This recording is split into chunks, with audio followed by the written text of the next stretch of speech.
बिस्मिल्लाहिर्रहमानिर्रहीम, अस्सलाम वालेकुम। Welcome to my channel.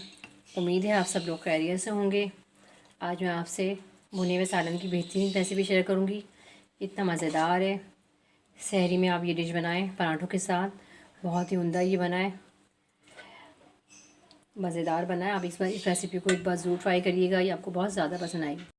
आधा किलो गोश्त है ये, उसमें 5 से 6 अदद मैं लहसुन के डालूँगी और 1 गिलास पानी का।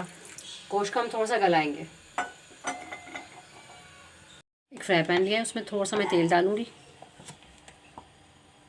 तेल गर्म हो जाएगा ना, उसके अंदर मैं ये प्याज डालूंगी।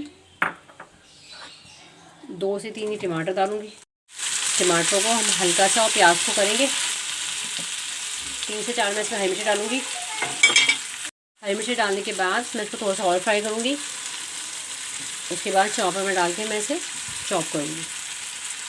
एक पतीली लेंगे, उसके अंदर मैं आधा कप ऑयल का डालूंगी। उसके बाद जो ये मैंने गोश्त उबाल के रखा था ना, उसको डालेंगे।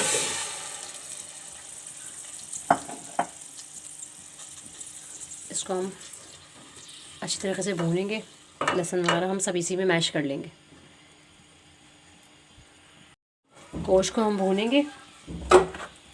उसके बाद ये मैंने जो ये टमाटर और हरी मिर्ची दी ना, इसको चॉप कर लिया है, ये डालूंगी इसके अंदर मैं। थोड़ी सी पिसी हुई मिर्च डालूंगी, आधा चमचा। थोड़ी सी हल्दी, 1/2 टेबल स्पून। 1 टेबल स्पून कूटा हुआ धनिया। ज़ीरा कूटा हुआ 1/2 टेबल स्पून।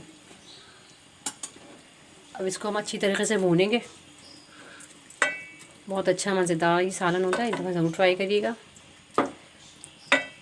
अब इसको हम अच्छी तरीके से भूनेंगे,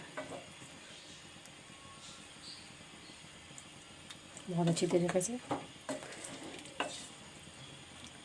10 मिनट हम इसे हल्की आंच पर रखेंगे। इसके बाद मैं इसे अच्छी तरीके से भूनूंगी। सालन हमारा अच्छी तरीके से भून रहा है।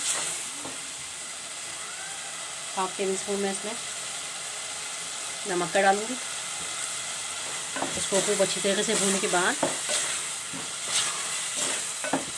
मैं 5 मिनट दम पे रखूँगी ताकि इसको ऑयल ऊपर आ जाए। तो मैं आपको डिश आउट करके दिखाती हूँ। मज़ेदार भुना हुआ गोश्त हमारा तैयार है। आप इस रेसिपी को एक बार ज़रूर ट्राई करिएगा, ये आपको बहुत ज़्यादा पसंद आएगी।